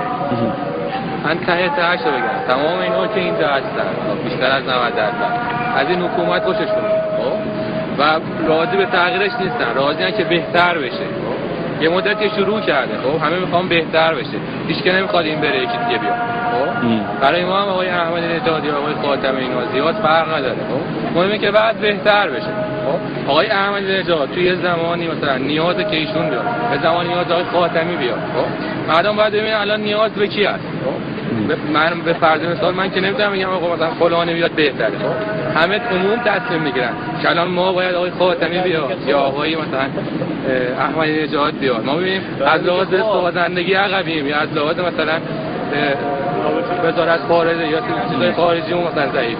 میگه مردم خودشون قضاوت کنن. مردم ایران هم خیلی باهوشن، خودشون میدونن کی رو انتخاب کنن. اگه آقای احمدی نژاد بدگاه کرده دیگه رأی نمیاره، اگه در آقای خاتمی بهتره ایشونو میاره. حتی آخر یک کسی نداره بزنه. در کل ما به ایران خودمون خیلی امیدواریم. ما واقعا به ایران امیدواریم. یه مقداری حالا مسئله اقتصادیمون امیدواریم که اقتصادمون بهتر بشه. ما اگه اقتصادمون خوب بشه ابرقدرت دنیا هست. مطمئن باشید. من بچه بچگی نیستم. راجعه که حرفی که میزنم واقعیته. راجعه چیزی که میبینم، چیزی که تو حالا کانال‌های خارجی همه میبینم، مقایسه میکنم دیگه.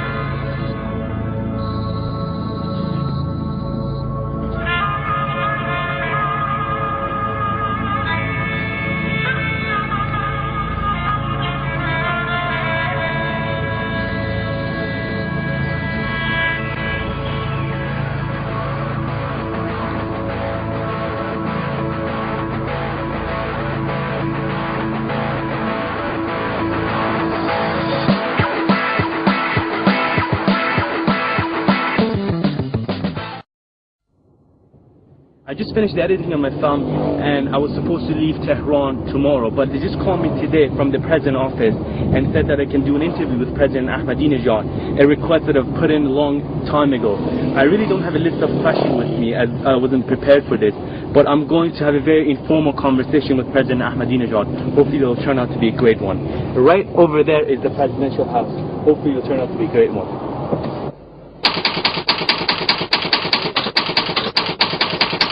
نه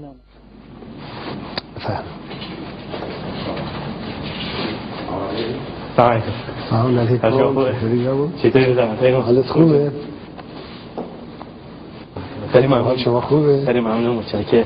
How do you think the Iranian revolution has influenced your personality? انقلاب اسلامی انقلاب واقعی است. به معنای واقعی کلمه. ما تغییر و رفرم داریم و انقلاب. تغییر یعنی اصلاحاتی که در سطح انجام میشه. فرض کنید یک شهری مردم در حال رفت آمدن. شما به این رفت آمد رو نظم بدید. مردم همونجا که قبلا میرفتن میرن، اما با یه نظم بالاتری. این میشه تغییر، میشه رفرم و اصلاح. اما اگر کسی اومد شهرسازی رو جوری عوض کرد که اصلا مبدأ و مقصد مردم عوض شد، اون الگوی رفت آمد مردم به طور کلی عوض شد، میشه یه انقلاب. یا شما کاری میکنی رفتار ظاهری مردم عوض میشه، میشه اصلاح و رفرم. یه موقع کاری میکنی شما مبنای فکری مردم عوض میشه، نظام ارزش های مردم عوض میشه، اصلا نگاهشون به دنیا یه چیز دیگه میشه. این میشه یه انقلاب، یعنی مبناها عوض. انقلاب اسلامی مبناها رو در زندگی همه عوض کرد. البته ما هم به تبع تحت تاثیر بودیم. اون تاثیر مستقیم چی بود از انقلاب که آقای محمود احمدی نژاد به این شکل؟ انقلاب اسلامی در واقع باز تعریف هویت ملت ایران بود. یه ملتی که باید دنبال رو تحت تأثیر و دست چندم باشه در دنیا و به جایی که خودشو باور کنه، استعدادهای خودشو باور کنه، توانمندی‌های خودشو باور کنه، احساس حقارت و تحقیر بکنه. این تبدیل شد به یه ملتی که توان خودشو میشناسه، شخصیت خودشو میشناسه، تاریخ خودشو به یاد خودش آورد. شاید بشه اینطور بگیم یک کسی که حافظه‌اش رو از دست داده یه دفعه حافظه‌اش رو به دست میاره، خب یه چیز دیگه ای میشه. ملت ایران در واقع حافظه و هویت تاریخی خودش رو به دست آورد. خب منم یکی از ملت ایران. If the revolution had not happened, what do you think you were doing right now? شاید یه نقطه‌ای داشتم به کار مهندسی میکردم، چون بالاخره از قبل از انقلاب کار مهندسی رو انتخاب کرده بودم، یعنی رشته مهندسی رو انتخاب کرده بودم یا توی دانشگاه مشغول تدریس بودم. اما این میشد به بخش مهمی از زندگی. معناش این نبود که باز اون تحول و انقلاب رو دنبال نکنه، چون انسان به اون زنده است. یعنی تعریف انسان در اون تلاشی است که برای تغییرات بنیادین در جامعه انجام میده به سمت بهتر شدن و به سمت کمال. اونجاست که انسان تعریف میشه. What do you think has been your greatest achievement? وقتی میگم دستاورد منظورم انرژی هسته‌ای یا مثلا یک مثال خاص نیست. چه گفتمان جدیدی رو شما در فضای داخل ایران و در فضای دنیا فکر می‌کنید آوردید که مختص آقای محمود احمدی نژاد، که اگر آقای محمود احمدی نژاد نبود شاید اون گفتمان به وجود نمی‌اومد؟ حالا به نظرم ما دستاوردها رو منوط نکنیم یا مربوط نکنیم به یک نفر. انقلاب یه جریانه، یک رودخانه عظیمه و من یه قطره‌ای در اون رودخانه هستم. بالاخره به یک اعتبار 60 سال، به یک اعتبار 200 سال یک ادبیات بر دنیا حاکم بوده. یعنی گفتمان حاکم بر دنیا گفتمان هومانیسم و لیبرالیسم، یعنی گفتمان به اصطلاح انسان فردی لذت‌جو، دنبال سود حد اکثر خودش، دنبال لذت حد اکثر خودش. مرزش هم این بوده که آزادی دیگران رو مخدوش نکنه. خب در اون انسان فردگرای لذت‌جوی سود حد اکثری رها، مثلا کرامت کجا بروز میکنه، فداکاری کجا ظهور میکنه، رحمت کجا ظهور میکنه، اصلا بسته میشه راهش. بازم من دنبال اون دستاورد بفهم. آیه سلام علیکم. سلام. سلام علیکم.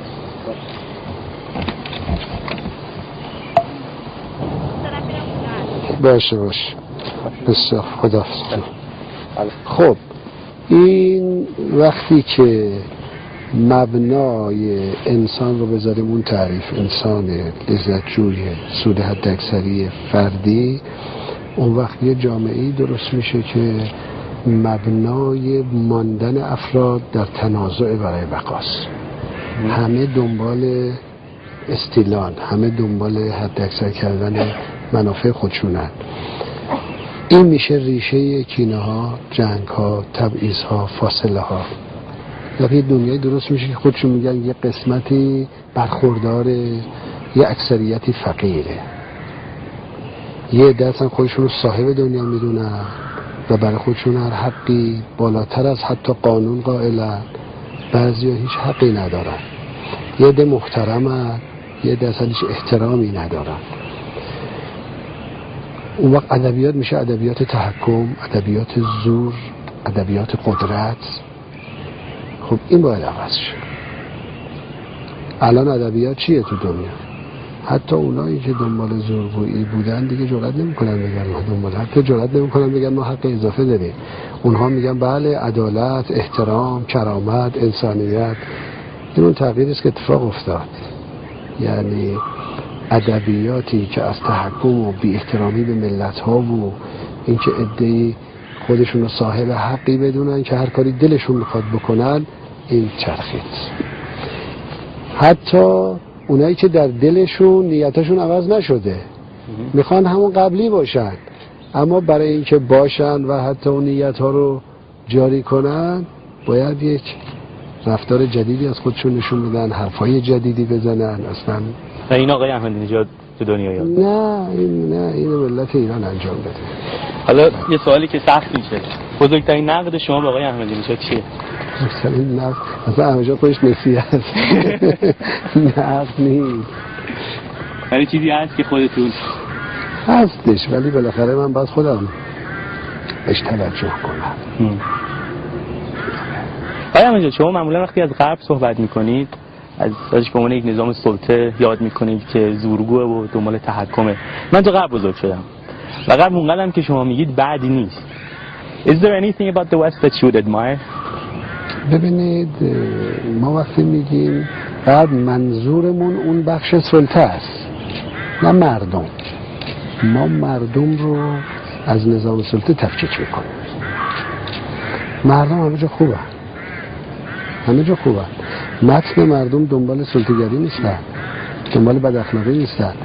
هر جا با یک حقیقتی مواجه بشن میپذیرن. اگر با حقیقت مواجه بشن، مردم دنبال کشتار و جنگ و تحمیل و چپاول نیستن. متن مردم بحث اون اقلیت هایی است که حتی مردم غرب را هم در بند کشیده اند. حالا چرا دستاوردهای خوبی در صنعت، در فناوری، در بعضی روابط اجتماعی هست، اونا رو که ما نفی نمی کنیم. اون چیزی که دنیا رو تحت تاثیر قرار میده و معادلات دنیا رو از مسیر درستش منحرف میکنه، اون نقطه رو ما باهاش بحث داریم. حالا چرا بعضی جا هست حقوق شهروندی، حقوق اجتماعی، بعضی روابط اجتماعی و روابط خوبی است، حقوق تعریف شده معینی است. این که بخشی از مردم جهان، بخشی، البته در اون غرب هم بخشی از مردم، نه همه، در یه رفاه نسبی به سر میبرن. اینو ما خوشحالیم، اینو ما که منفی نمیدونیم، این چیز خیلی مثبتی است. اما ما فکر میکنیم که خب این اولا باید همگانی بشه در دنیا، نباید به قیمت محروم شدن و فقیر شدن بخش وسیع از دنیا این اتفاق بیفته. ضمن این که میگیم انسان باز یه چیزی بالاتر است. If your son was to leave the country to pursue education abroad, would you let him? اگر واقعا میرسید، یعنی تو مسیر تصمیمات زندگیش میرسید که برای پیشرفتش و تکاملش باید حرکت کنه تو دنیا بره، خب مانعی نداشت. Among personalities in the world, is there any personality that you've been particularly influenced by?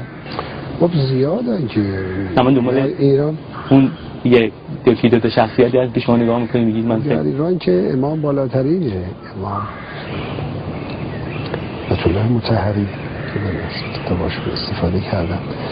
زیادن شخصیت‌هایی بودن در جنگ بودن، در احسای سیاسی بودن. شخصیت خارجی نبوده؟ چرا؟ من نمیخوام اسم ببرم. چرا؟ ولی از زندگی تمام شخصیت‌های انقلابی رو خوندم، از چونو که در آمریکا بودن، در آفریقا بودن. در اروپا البته کمتر پیدا شد بعد از رنسانس، ولی بازم بعضی شخصیت‌هایی که یک خورده‌ای مثلا جنبه‌های انسانی رو رعایت کردن، اونا رو من مطالعه. Is there any memory from your childhood that you think has influenced you so much? زیاده از این خاطرات برای من از دبستان هست، از معلم کلاس اول دبستان خاطرات بسیار شیرینی که بالاخره اثرگذار بوده. در چیزی شیرین یادتون هست؟ خب اون محبت با استحکام، یعنی در این حال که معلم همه رو دوست داشت صمیمانه، اما یک دیسیپلین و یک اقتداری رو هم نشون میداد. همطور اومدیم کلاس دوم، کلاس سوم، من یادم معلم ما عوض شد. مثلا تغییر معلم دنیای ما رو عوض کرد. مثلا یک هفته شاید همه گریه میکردیم، بچه‌های کلاس هم گریه میکردن چرا اتفاق افتاده. آیا معلم مهربان و با اقتدار رو میشه تو آقای احمدی نژاد دید؟ نمیدونم، اینجوری نگاه نکردم تا حالا. ولی بالاخره شخصیت در طول زمان شکل میگیره و پدرم به خصوص مادرم، این پدر مادر خیلی واقعا اثر داشتن، خیلی زیاد در شکل مثلا بچگی نوع مراقبت ها. من پدرم ما 7 برادر خواهر بودیم. و پدرم زیاد بود، خانواده ایشون هم کارش سخت بود، یعنی شغلی داشت که خسته میشد. با این حال بدونی که ما متوجه باشیم یه مراقبت بسیار دقیقی ایشون داشت، ولی ما متوجه نمی‌شدیم. من یادم هست یه روزی مثلا به من گفت اون 2-3 نفری که باشون میری بازی میکنی اینا بچه‌های خوبی نیستن، مثلا اگه بتونی 2 تا عوض کنی خوبه، هیچ چیز کن. یا مراقب درس‌های ما ایشون بود، میومد مدرسه سوال میکرد، خیلی وقتا بدونه که ما اطلاع داشتیم، چون خودتون با اطلاع ما سرکشی میکرد، استکی میکرد، میدید، خودش نگاه میکرد که ما چیکار میکنیم. حتی بعضی وقتی که مثلا در بازی و تفریح رو در افراط میکردیم شون تذکر میداد که خب این مقدار زیاده دیگه، اینقدر کار دیگه هم هست که باید برسید. شون اهتمام داشت به این که ما با مفاهیم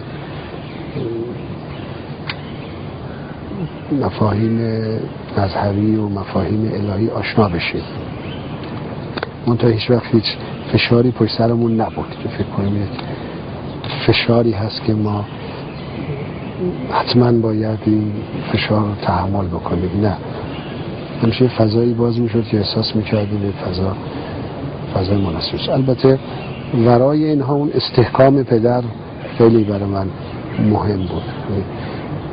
هیچ وقت ایشون چیزی نه، من هیچ صحنه‌ای رو یادم نمیاد.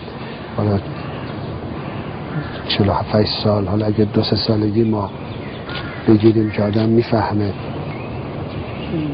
مفاهیم رو، شاید 47 سال 48 سال هیچ صحنه‌ای رو یادم نمیاد که مثلا از پدرم احساس مثلا ضعف، احساس مثلا کوچکی، اینا اصلا یادم نمیاد هیچ صحنه‌ای. اما این همیشه بود که نقطه اتکاست. خب پدر مادر همینطور که کانون محبت و مهر و عاطفه و تنظیم کردن‌های داخلی، خب پدر خیلی اثر داره.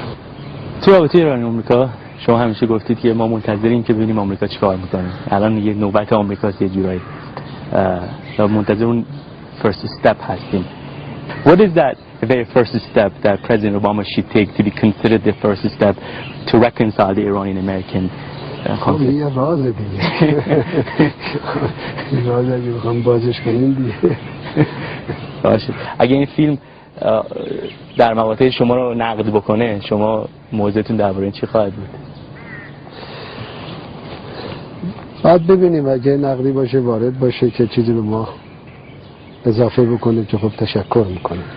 اگر هم نباشه که مثل بقیه که داره نقد خیلی مهم نیست. ببینید مهم اینه که آدم مطمئن باشه راهی رو که انتخاب کرده درست. همه انسان ها اشتباه دارن. حالا توی مسیر ممکنه آدم ویراژ بده، تو دست انداز بیفته، ترمز اشتباه بزنه مثلا، اما تو مسیره. بخاطر تو مسیر اگر آدم باشه بالاخره به مقصد میرسه. من با خیلی از مردم تو ایران صحبت کردم، بهش گفتم که اگه شما یه مسئله بود که در مورد می‌خواست آقای احمدی نژاد رو نقد بکنید، اون چیه؟ از بین طرفدارا، از بین منتقدا، به نظر میاد یه اجماعی وجود داشت بین همشون که آقای احمدی نژاد به نظر کارشناسی اهمیت نمیده. آقای احمدی نژاد تصمیمی که خودش احساس میکنه درست. و مثال زیادی هم میارن، از انتخاب وزرا گرفته تا مسائل مختلفی که میارن. آیا همشون دارن بی ربط میگن یا یه مقداری دارن درست میگن؟ پاسخ شما به این منتقدان شما چی است؟ یه فرهنگ کارشناسی در کشور ما در سیستم اداری جا افتاده بود که من اتفاقا اومدم اونو تغییر بدم. نمیخوام بگم در تغییر دادنش کاملا موفق شدم، من اومدم اونو تغییر بدم. ذهنیت این لایه‌ای که تعریف کردم بر مبنای اون شکل از کارشناسی است، یعنی یه مبانی کارشناسی است که من اونو قبول ندارم و همین خاطر احساس میکنن که این آشنا نیست، این حرفایی که فلانه میزنه یا این فضایی که درست شده این با اون ذهنیت ها نمیخونه، پس غیر کارشناسی است. از این جهت بله درسته. خب من آدم تغییر بدم دیگه، هم روش تصمیم گیری میخواد عوض شه در کشور ما، هم مبانی تصمیم گیری میخواد عوض شه. فرض کنید سفر استانی، خب این سفر استانی به نظر اون کارشناسی که باید اطلاعات آمار بیاد بشینه در اتاق تصمیم بگیره، میگه این یعنی چی؟ ما باید چی پاشیم بریم اونجا، ما اطلاعات میگیریم همچه تصمیم میگیریم. منتها دیدگاه کارشناسی بنده و دوستان بنده یه چیز دیگه میگه بین ما و اون نقطه یک واسطه هست. اون واسطه عبارت است از بوروکراسی. این بوروکراسی عیب‌های خودشو داره، محاسن خودش هم داره. اون عیب‌ها باعث می‌شود تصمیمی که ما اینجا میگیریم تا به نقطه پایان برسه تغییر بکنه و یه چیز دیگه از کار در بیاد. و بسیار از کشورهای دنیا گرفتار این بوروکراسی هست. در غرب هم هست، در شرق هم هست، در وسط و جنوب و شمال هم هست. یعنی این دیوان سالاری که حدود 150 سال در دنیا باب شده، این عیب‌های خودشو داره. اینجوری نیستش که این یک نظام کامله. مثالشو بذارید از آمریکا بزنم. اون سال 2005 طوفان شد. یکی از ایالت‌های جنوب شرقی آمریکا، خب مردم آسیب دیدن، عده زیادی کشته شدن، آواره شدن، هنوز آواره. چرا آواره؟ بخشش برمیگرده به نظام سیاسی اونجا، نظام اجتماعی اونجا، به نگاه حکومت و مبانی ارزشی. بخش مگه سیستم اداری که اصلا سیستم اداری اصلا نمیتونه این حادثه رو منعکس کنه به ذهن حاکمان و حاکمان که با مردم له شدن. شما حاکم این مردمی باشه برو استگیر کن بشون.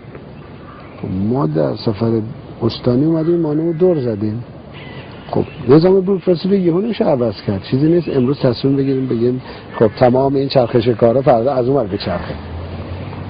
خب ما در یک بررسی عمیق کارشناسی به این نتیجه باید دور بزنیم، از اینجا پمپاژ کنیم تصمیمو، بریم در انتهای خط وایسیم بگیم این تصمیم بیا پایین، بیا ببینیم از کجا رد میشه، چه تغییراتی میکنی.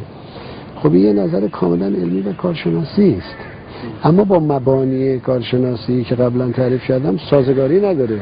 اون عادت کرده بشینه یه طرفه پمپاژ کنه، اون ور چی خروجی کاری نداره، اونو شکست خورده میدونه یا ناکافی و ناکارآمد میدونه. شکل جدیدی از کارشناسی رو ما آوردیم، در جاش هم باز میکنه. مقاومت البته زیاده، بالاخره تغییرات بنیادین میخواد انجام بشه، مقاومت خیلی زیاده، خیلی زیاد، اما بالاخره اتفاق میفته. یعنی باید مقاومت کرد. خب بهترین روش کدومه؟ ما باید فاصله طبقاتی رو برداریم، باید محرومیت‌ها رو برداریم، باید پیشرفت کنیم. توی سیاستش هم همینه. در سیاست خارجی هم بعضی ها میگفتن که اینا کارشناسی نیست. حالا شاید واژه کارشناسی رو به کار نمی‌بردن، گفتن این روش درستی نیست. علتش اینه که اونا تو اون مدلی میخواستن فعالیت بکنن که سالها تجربه شده. خب مثل این میمونه شما میری با کسی میخواید بازی کنی که قواعدش رو او نوشته. خب اگه بری تو اون قواعد که همیشه شکست خورده، یعنی شکستت از قبل تعریف شده است. لازم نیست حتی کسی وارد اون میدان بازی بشه که حریف شما قواعد رو او نوشته. باید شما قواعد جدید رو تعریف بکنید یا اون قواعد با هم بزنید تا بتونید فرصتی برای پیروزی خودتون ایجاد کنید. ما در سیاست خارجی همین کارو کردیم، یعنی گفتیم شما قواعد خودتون نوشتید، یک طرفه هم میخواد عمل کنیم، ما نمیپذیریم. یا باید با هم قواعد رو بنویسیم یا خب ما می‌نویسیم، چرا شما بنویسید؟ اصلا ما میگیم غرب، نه اینکه جغرافیا رو تقسیم کنیم بگیم این نصف دنیا خراب، اصلا منظور اون نیست. تو همه جا این چند نفری که میخوان ادبیات و گفتمان و رفتارشون رو تحمیل کنن بچه‌ها. اینا یه مسیری رو باز کردن در برابر ملت‌ها تو 100 سال اخیر، 60 سال اخیر. هر کس از اون مسیر حرکت کرده برای رسیدن به حق خودش شکست خورده. همه کسانی که بخشی از حقشون رو لااقل به دست آوردن از اون مسیر نرفتن، مسیر دیگه انتخاب کردن. خب ما به عنوان کسی که میخوایم تصمیم بگیریم برای کشورمون، تاریخ رو خوندیم، شرایط رو خوندیم، نظام بین‌الملل میشناسیم، رفتارها رو میشناسیم، نیت‌ها رو میشناسیم، میخوایم حق ملتمون رو استیفا کنیم. بدترین تصمیم اینه که از همون مسیری بریم که اونا برای ما کشیدن. کسی که اظهار میکنه دشمن ماست میگه خب میخوای حق تو بگیری از این راه بیا، خب معلومه این راه به شکست دیگه اصلا یعنی زیاد به استدلال زیادی نداره، خیلی روشنه. یعنی تو آمریکا هم همینطوره، مردم آمریکا دنبال تغییرن، واقعا دنبال تغییرن، یعنی نمیپسندن این وضعی که در دنیا هست و وضعی که حتی تو آمریکا هست. مگه میشه 80 میلیون زیر خط فقر توی کشور؟ از 300 میلیون 80 میلیون، این یعنی 25-6%. 300 میلیون 80 میلیون 26% مردم آمریکا زیر خط فقر زندگی میکنن و 40 میلیون فاقد هر نوع پوشش بیمه‌ای ان. الان هم که داره زیاد میشه دیگه، هر ماهی 500,000 300,000 شغل از دست میره. هر شغلی یعنی 2-3 نفر دیگه، چون بالاخره اینکه خانواده داره 2 نفر 3 نفر اینا از گردونه خارج میشن. اگه مردم آمریکا بخوان در قالب همین دو حزبی اراده خودشون رو اعمال کنن، این نمیشه هیچ وقت. محاله که این دوتا حزب کارهای خودشونو میکنن. تا روز دیدم یه آقای اظهار نظر کرده بود که آقای اوباما باید بفهمد که شعارهای انتخاباتی با واقعیت‌های اداره کشور متفاوت.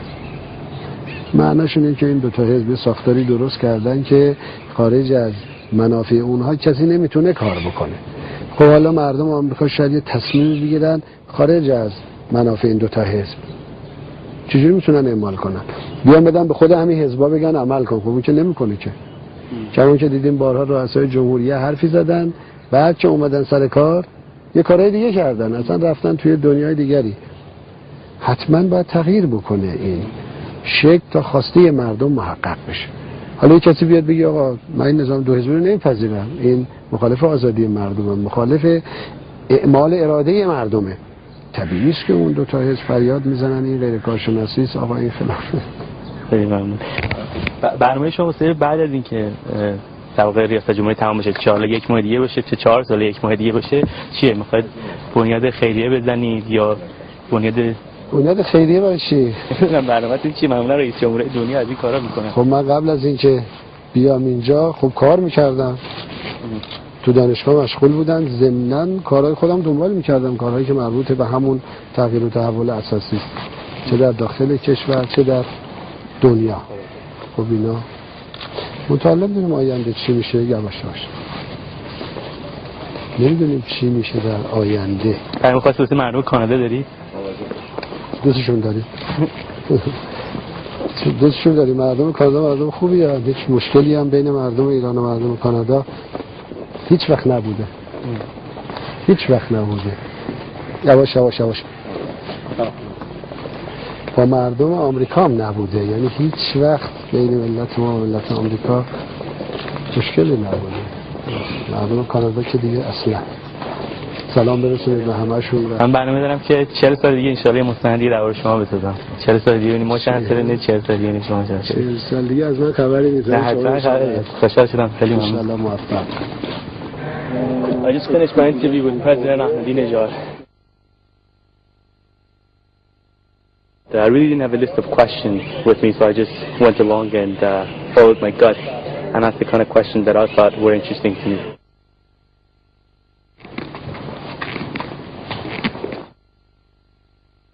So, thank you very much. So I'm getting ready to go back to Toronto hopefully in a couple of days. See you.